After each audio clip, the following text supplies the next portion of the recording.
اعلان کرتے ہیں اے لوگوں اگر میں اللہ اس کے رسول کی اطاعت کرتے ہوئے تمہارے درمیان فیصلہ کروں گا تم میری اطاعت کرو گے اور اگر میں تمہارے درمیان اللہ اس کے رسول کی خلاف ورزی کرتے ہوئے فیصلہ کروں گا تو تم میری اطاعت نہیں کرو گے۔ اور پھر فرمایا کہ تم میں سے جو طاقتور ہے میرے سامنے وہ کمزور ہو جائے گا اور جو تمہارے سامنے کمزور تمہارے سامنے کمزور ہے وہ میرے سامنے طاقتور بن جائے گا۔ یعنی کہ تم میں سے جو مالدار ہے میں اس کے مال سے زکات لے کر غریبوں کے اندر تقسیم کروں گا تاکہ تمہارے درمیان مالدار اور غریب دونوں کے دونوں برابر ہو جائیں گے۔ صحابہ اکرام صدیق اکبر تھے، شجاعت کے مالک تھے، ہمت اور بہادری کے مالک تھے۔ اللہ کے وسلم کا انتقال ہو چکا ہے اور نبی اکرم صلی اللہ علیہ وسلم کی لاش مبارکہ حضرت صدیقہ حضرت عائشہ صدیقہ کے حجرے میں رکھی ہوئی ہے۔ اور ادھر مسلمانوں کا حال یہ ہے مسلمان غموں سے پوچھار ہیں، غموں سے پوچھار ہیں، غموں کے بادل کے سائے ان کے سر پر منڈا رہے ہیں۔ سارے کے سارے صحابہ غمگین ہیں، کوئی رو رہا ہے، یہاں تک کہ حضرت فاروق اعظم اپنی تلوار سے اپنے میان سے تلوار کو نکالتے ہیں اور کہتے ہیں جو شخص کہے گا کہ اللہ کے رسول صلی اللہ علیہ وسلم اس دنیا سے جا چکے ہیں، دنیا سے رخصت ہو چکے ہیں، میں اس کا سر قلم کر دوں گا۔ اس قدر غموں کا عالم تھا، لیکن جب حضرت صدیق اکبر کو پتہ چلتا ہے کہ نبی صلی اللہ علیہ وسلم کے انتقال ہو چکا ہے اور مسلمانوں کی ایسی حالت ہے اور حضرت فاروق اعظم تلوار میان سے نکال چکے ہیں، سیدھا آتے ہیں کسی کو کچھ کہے بغیر نبی اکرم صلی اللہ علیہ وسلم کے چہرے سے چادر کو ہٹاتے ہیں، پیشانی کا پوشہ دیتے ہیں اور سیدھے منبر رسول پر کھڑے ہو جاتے ہیں اور کہتے ہیں اے لوگوں من کان یعبد منکم محمد فإن محمدا قد مات۔ اے لوگوں سن لو جان لو تم میں سے جو شخص اللہ کے رسول کی عبادت کیا کرتا تھا، اللہ کے رسول کی عبادت کیا کرتا تھا، وہ جان لے محمد صلی اللہ علیہ وسلم اب اس دنیا سے جا چکے ہیں، محمد صلی اللہ علیہ وسلم اب اس دنیا سے رخصت ہو چکے ہیں۔ من کان یعبد اللہ فإن اللہ حی لا یموت۔ اور وہ اے لوگوں جان لو تم میں سے جو شخص اللہ تعالیٰ کی عبادت کیا کرتا تھا اللہ تعالیٰ ہمیشہ زندہ ہے اور ہمیشہ زندہ رہے گا۔ اس کا مطلب یہ نہیں کہ لوگ اللہ کے رسول کی بات کرتے تھے، اس کا مطلب یہ ہے کہ لوگ اس قدر نبی صلی اللہ علیہ وسلم کی وفات کے بعد غموں سے دو چار تھے، وہ ماننے کے لیے تیار ہی نہیں تھے کہ اللہ کے رسول صلی اللہ علیہ وسلم کا انتقال ہوا ہے۔ ایسے وقت میں حضرت صدیق اکبر کو کہنا پڑا کہ لوگوں اگر تم یہ سمجھتے ہو کہ تم اللہ کے رسول کی بات کیا کرتے تھے لیکن جان لو اللہ کے رسول اس دنیا سے جا چکے ہیں، جو شخص اس دنیا سے چلا جائے اس کی پرستش نہیں کیا جا سکتا بلکہ عبادت اس شخص سے کی جاتی ہے جو ہمیشہ سے زندہ ہے اور ہمیشہ زندہ رہنے والا ہے۔ معزز سامعین کرام، یہ تھے صدیق اکبر رضی اللہ تعالیٰ عنہ، ان کی بے شمار کارستانیاں، بے شمار واقعات تاریخ کے اوراق میں بھرے پڑے ہیں، لیکن اس جیسے امیر،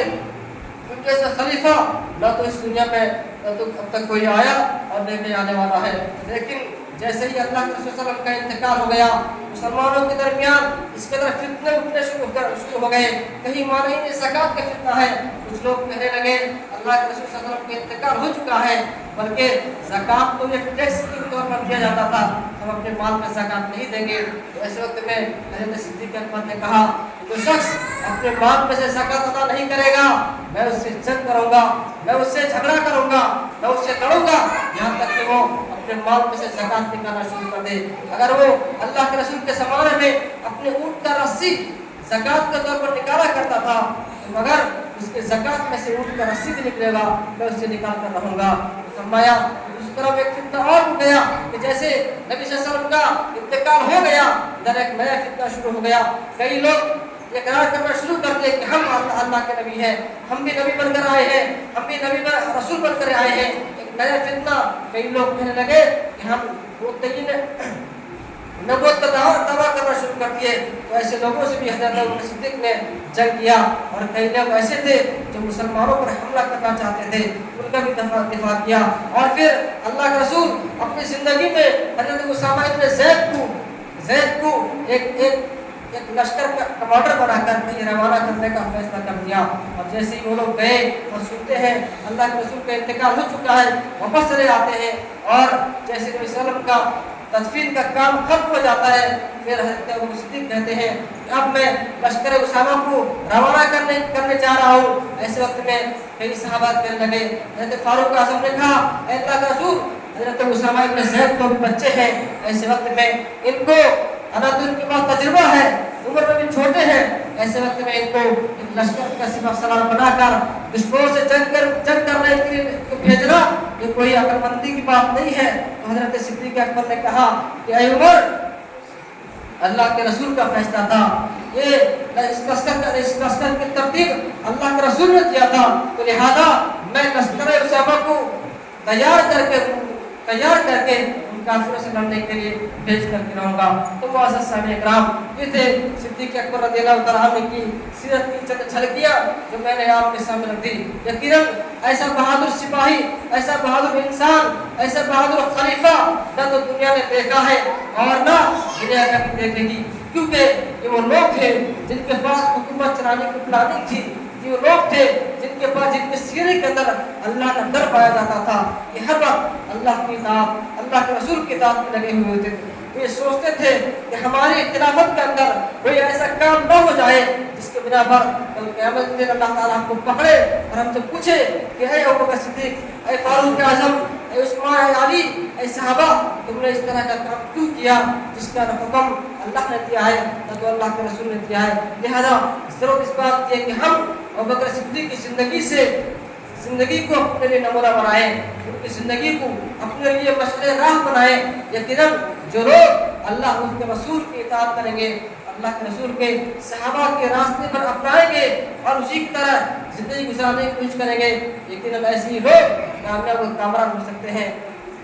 اللہ تعالیٰ سے دعا ہے کہ اللہ تعالیٰ ہمیں ان صحابہ کے راستے پر چلنے کی توفیق عطا فرمائے. اللہ تعالیٰ ہمیں مرتے دم تک اللہ کے رسول کی اطاعت کرنے والا بنائے. اللہ تعالیٰ سے دعا ہے کہ اللہ تعالیٰ جب تک ہم کو زندہ رکھے، توحید پر قائم رکھے، کہ ہمارا خاتمہ ہو خاتم الخیر ہو. اقول قولی هذا استغفر الله ولكم ولسائر المسلمين انه تعالى جواد كريم ملك بر رؤوف رحيم.